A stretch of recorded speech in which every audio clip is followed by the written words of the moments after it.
সালামু আলাইকুম রহমতুল্লাহ বারকাতু।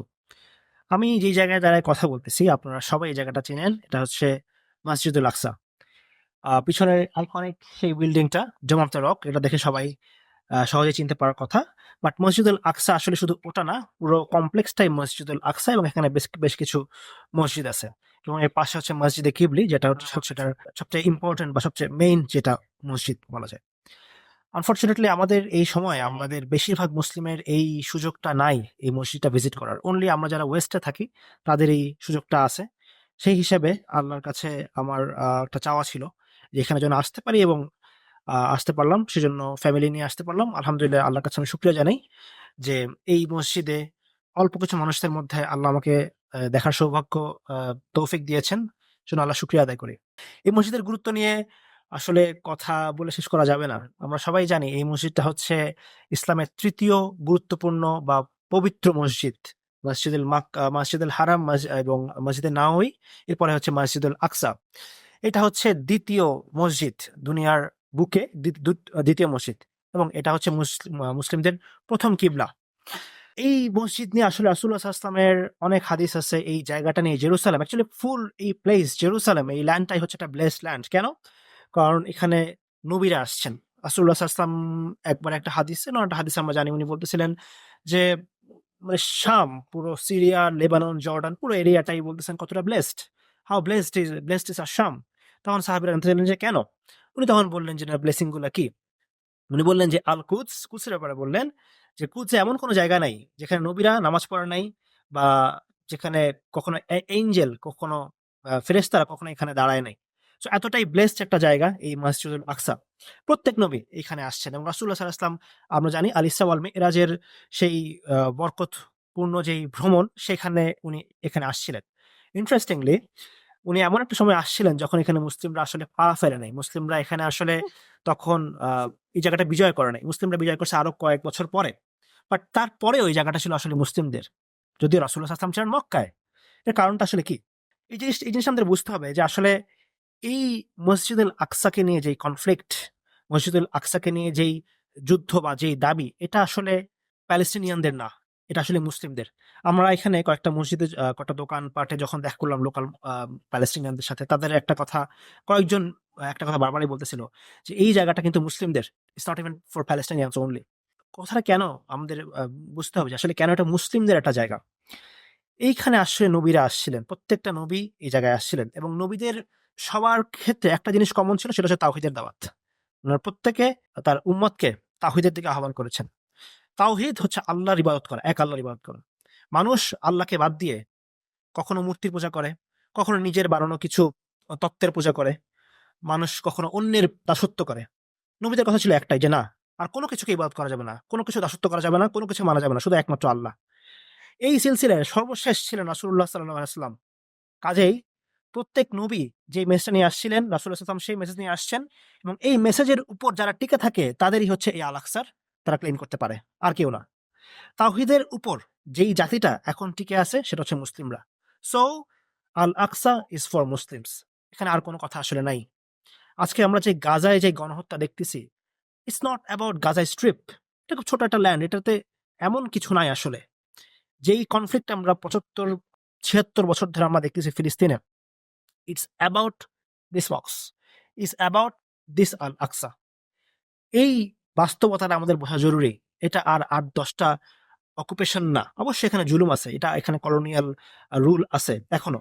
But it's about তাওহীদ। It's about who has the right authority, who has the lawful authority over this mosque. কাজেই রাসূলুল্লাহ সাল্লাল্লাহু আলাইহি ওয়াসাল্লাম যেদিন রিসালাত উনার কাছে আসছে, সূরা আলাকের যে আয়াতগুলো আসছে, সেদিন থেকে মুসলিমরা এই এই মসজিদের হকদার। বিকজ এই মসজিদের হকদার হচ্ছে তারা, যারা আল্লাহর একত্ববাদে বিশ্বাস করে, এবং মুসলিমরা হচ্ছে সেই জাতি যারা আল্লাহর একত্ববাদে বিশ্বাস করে। কাজেই এখানে আর কোনো মানে এই মসজিদের উপর যে ভ্যালিডিটি বা অথরিটি ক্লেইম করার যেই ব্যাপারটা, সেটার একমাত্র ভিত্তি হচ্ছে তাওহীদ, এবং এটা শুধুমাত্র মুসলিমদের আছে এবং আর কোনো জাতির নাই। So this belongs to the Muslim. এই মসজিদ আমাদের, এই ভূমিটা আমাদের। ৫০,০০০ মানুষ মারা গেছে, শহীদ হয়েছে। ৫০ না ৫০ লাখ মানুষ মারা যেতে পারে, কোনো সমস্যা নাই। বাট আমরা আমাদের এই দাবি কোনোদিন এই মসজিদের উপর থেকে আমরা ছাড়ব না। ইনশাআল্লাহ কিয়ামতের আগে হলেও আমরা এই মসজিদ আমরা জানি একদিন আমাদের হাতে আসবে ইনশাল্লাহ। আমরা আল্লাহর কাছে চাই যেন আল্লাহ আমাদের জন্য সেটা সহজ করে দেন। এখানে আসার পরে আমার যে ফার্স্ট ইমপ্রেশনটা হলো আসার পর সেটা হচ্ছে how colonial rule looks like. আমরা অনেকেই জানি যে আমাদের বাংলাদেশের কথা যদি বলি যে ১৯০ বছর ব্রিটিশরা শাসন করছে, কলোনিয়াল যুগ ছিল। বাট এই একটা জায়গায় জেরুসালেম আপনি যদি এখানে আসেন আপনার কাছে মনে হবে যে এখানেও আসলে কলোনিয়াল রুল আছে এবং you get the glimpse of it, not the glimpse of it, actually this is actually the colonial rule. এই কলোনিয়াল রুল মানুষকে কিভাবে শুষে শুষে খায়, প্রেসার দেয়, কন্ট্রোল করে, আধিপত্য বিস্তার করে এবং শোষণ করে, এই জায়গাটা এখানে আপনি হাঁটলে সেই স্মেলটা পাবেন। ইভেন তো আমি আসলে এখানকার লোকাল প্যালেস্টিনিয়ান, লোকাল কোনো মানুষ না, বাট স্টিল এটা বোঝা যায় জিনিসপত্রের দাম বেশি, মানুষজনের মধ্যে একটা শঙ্কা, একটা অনিরাপত্তার একটা বোধ। I mean this is how colonial standard colonial rule looks like probably. আমরা যেটা দেখতেছি না যেই পার্টটা সেটা হচ্ছে গাজায় যেটা হচ্ছে সেটা হচ্ছে যে জেনোসাইড, ডিস্ট্রাকশন, লুটিং, বারবারিক যেই যে গণহত্যা যেই ধ্বংসযজ্ঞ চালাচ্ছে সেটা হচ্ছে সেটা যখন সেটা হচ্ছে কলোনিয়াল রুলের একটা ফ্যাসেট। আরেকটা ফ্যাসেট হচ্ছে এইটা আমরা এখানে দেখতেছি যে কিভাবে আসলে আস্তে আস্তে আস্তে এখানকার লোকাল পপুলেশনকে বের করে দেওয়ার জন্য প্রেশার দিচ্ছে, জুলুম করতেছে। এই জায়গাটাতে আসলে আসলে বোঝা যায় this is how colonial rule looks like in Jerusalem. Actually ওই ওল্ড সিটি জেরুসালেম, এখানে আপনি আসলে দেখবেন যে কলোনিয়াল রুল আসলে কেমন ছিল। যা বলতেছিলাম যে আসলে এই জায়গাটার যে কনফ্লিক্টের ভিত্তি বা কনফ্লিক্টের মূল বিষয়টা কিন্তু তাওহীদকে নিয়ে। এই জিনিসটা আমার আজকে গতকাল আমার ফজর পড়তে গিয়ে আমার মনে হয়েছিল। ফজর পড়তে পারিনি। কারণ এখানে আসার মানে আমরা জেরুসালেমে ঢুকতে পারছি, বাট ঢোকার পরেই কিন্তু মসজিদুল আকসায় ঢুকতে পারাটা কিন্তু গ্যারান্টিড না, বিকজ সবসময় ওখানে গার্ড দাঁড়ায় থাকে। এখানে ৭টা গেট আছে এবং প্রায় প্রত্যেকবার আমাদেরকে জিজ্ঞেস করছে তোমরা কোত্থেকে আসছো। ফজরে আমরা ঢুকতে পারি নাই, তারা কাউকে ঢুকতে দেয় নাই যারা টুরিস্ট আসছিলাম।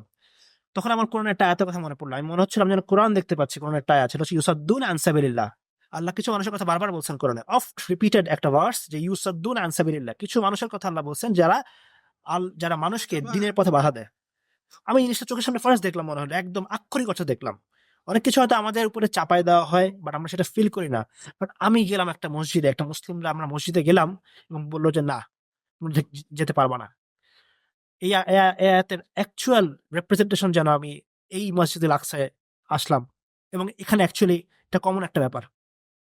সত্যি বলতে আমরা যারা বাইরে থেকে আসছি আমরা কোয়াইট লাকি, আমাদেরকে আসলে অতটা হ্যারাস করে না বা আমরা মোটামুটি আসতে পারি।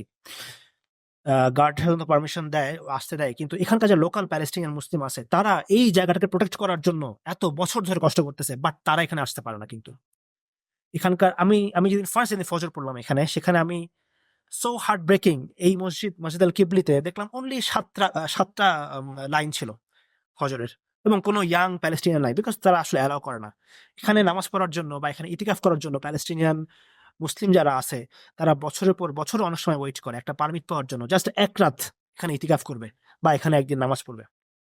এক্সেপশন হচ্ছে জুমা, যেদিন তারা মোটামুটি একটু রিল্যাক্স থাকে এবং এখানে অনেক মুসলিম এখানে নামাজ পড়তে পারে সেদিন। অ্যাপার্ট ফ্রম দ্যাট আদার যে ওয়াক্তগুলো আছে প্যালেস্টিনিয়ান মুসলিমদের জন্য ভেরি ভেরি টাইট, অনলি বয়স্করা আসতে পারে, মহিলারা আসতে পারে এবং টুরিস্ট যারা আমরা বাইরে থেকে আসছি তাদের ব্যাপারে কিছুটা রিল্যাক্সেশন আমরা দেখি। আদার দেন দ্যাট এই মসজিদে আসলে এই মসজিদটা এমন হওয়ার কথা ছিল না। এই মসজিদটা হওয়ার কথা ছিল মক্কা মদিনার মতো, যেখানে সবসময় মুসলিমরা থাকবে। This not how is meant to be. আপনি এই জায়গাটা আসলে আজকে শনিবার একটু রিল্যাক্স আছে, বাট আদার ডেজ গুলোতে আরো অনেক বেশি আমরা মানে আরো অনেক কম মানুষ থাকে এই মসজিদে, because of the colonial occupation. এই জায়গাটার ব্যাপারে আমরা এই জায়গাটা আসলে এখনো অবরুদ্ধ একটা জায়গা। আমরা আমরা দোয়া করি আল্লাহর কাছে যেন এই জায়গাটা মুসলিমদের জন্য আল্লাহ সহজ করে দেন, যেমনটা সহজ আগে ছিল। আমি একটা কথা বলছিলাম একটু আগে, একটা ব্যাপার যে এই মসজিদুল আকসার ব্যাপারে মুসলিমদের যে লফুল অথরিটি ক্লেম করে সেটা কারণ তাওহীদের কারণে। যদি তাওহীদ বাদও দেন, সিম্পলি যদি হিস্ট্রির দিকে দেখেন, এটা শুধু তার তত্ত্বের কথা না, এটা কাজেও আসলে মুসলিমরা প্রমাণ করে যে এই মসজিদ এই মসজিদের এই মসজিদের সারাউন্ডিংস এরিয়ার সবচেয়ে ভালো টেক কেয়ার করতে পারে মুসলিমরা। আপনারা জানেন যে উমর রাদিয়াল্লাহু আনহুর সময় এই এই ল্যান্ড এই জেরুসালেম জয় হয় মুসলিমদের হাতে, এবং এরপর এখানে খ্রিস্টান কোয়ার্টার আছে, এখানে এখানে জুইশ কোয়ার্টার আছে, সেখানে উনি ওনাদের সবাইকে অ্যালাউ করছেন এখানে ইবাদত করার জন্য, বিকজ তাদেরও এখানে একটা চাওয়া একটা দাবি দাওয়া এখানে আছে। বাট মুসলিমরা ছিল এটার মেনটেনেন্স এবং এটার অথরিটি হিসেবে। এবং through out the Muslim period it was so nice. আসলে এত মানে পিসফুল একটা এরিয়া ছিল। আপনারা যদি ওয়েস্টার্ন একাডেমিতে যান, যে ধর্মীয় সহাবস্থানের এক্সাম্পল হিসেবে দেখানো হয় জেরুসালেমকে, ধর্মীয় সহাবস্থানের এক্সাম্পল হিসেবে দেখা হয় স্পেনকে, যখন মুসলিম rule, under the Muslim rule, যখন মুসলিমরা যখন একটা জায়গায় শাসন করে, তখন মুসলিমরা সেখানে শান্তিতে থাকে। মুসলিমরা যখন ইসলাম দিয়ে শাসন করে, তখন সেখানকার অমুসলিমরাও নিরাপদে থাকে। সেখানকার পাখি নিরাপদে থাকে, সেখানকার পশু পাখি, সেখানকার গাছপালা সবকিছুর মধ্যে একটা বরকত থাকে। ইন কন্ট্রাস্ট, যখন আপনি দেখেন এই হিস্ট্রিটা শুধু দেখেন, যখন এই জেরুসালেমে যখন ক্রুসেড আসলো, তখন এখানে কি হলো? ম্যাসাকার হলো। বলা হয়ে থাকে যে জেরুসালেমে হাঁটু পর্যন্ত রক্তে ভেসে গেছে খ্রিস্টানদের ম্যাসাকারে। ইহুদি এবং মুসলিম সমানে কুচকাটা করছে তারা। এবং ৯৯ বছর পর সালাউদ্দিন আলা ইউবি রাহিমাহুল্লাহ উনি এটাকে বিজয় করলেন। এবার আবার এখান থেকে অকুপেশন শুরু হলো ব্রিটিশদের সময় থেকে ১৯১৭ সাল বা ১৯১৫ সাল, এবং ১৯৪৯ সাল ছিল the peak of terrorism by Israeli authorities বা ইসরায়েলি ফোর্সেস, যখন তারা এই একটা বড় একটা জায়গা এখান থেকে দখল করে নিল, হত্যা, লুট করার মাধ্যমে, টেরোরাইজ করার মাধ্যমে মানুষকে বের করে দিল। এবং এরপর আমরা দেখতেছি ৭৫-৭৬ বছর ধরে এখানে কি হচ্ছে? বৈষম্য, শোষণ, দুর্ভিক্ষ, মানুষের জানমালের কোনো নিরাপত্তা নাই, এবং জেনোসাইড, যেটা আমরা গত প্রায় ১ বছর ৩-৪ মাস হলো গাজায় দেখতেছি। এটা তো সবচেয়ে হয়তো লংগেস্ট সময়ের জন্য হয়েছে, বাট এটা ইন্টারমিটেন্ট পিরিয়ডে বারবার এই ধরনের হামলা, মানুষের ঘর বাড়ি থেকে মানুষকে বের করে দেয়। লিটারালি একদিনের মধ্যে এসে সেটেলাররা এসে এসব জায়গা থেকে মুসলিমদেরকে বের করে দিছে। This is what happen their ruling. কাজেই মুসলিমদের হাতে এই জায়গাটার যেই অথরিটি বা যেই সিকিউরিটি আমরা দেখি, তার 1% আসলে আর কেউ গ্যারান্টি দিতে পারে না। কাজেই আমরা এই জায়গাটার উপরে আমাদের নবীদের যেই সিলসিলা আমরা যে মুসলিমরা ধারণ করি, আমরা আমরা আমরা আল্লাহর কাছে চাই যেন এই সিলসিলা ফিরে আসুক, আমরা আল আকসা আমাদের আবার আবার হয়ে যাক ইনশাল্লাহ। লাস্ট যে মেসেজটা আমি দিতে চাই, সেটা হচ্ছে পার্টিকুলারলি বাংলাদেশি মুসলিমদের জন্য। আমার এই ভিডিওটা হয়তো বাংলাদেশি মুসলিমরা ছাড়া খুব একটা কেউ দেখবেও না।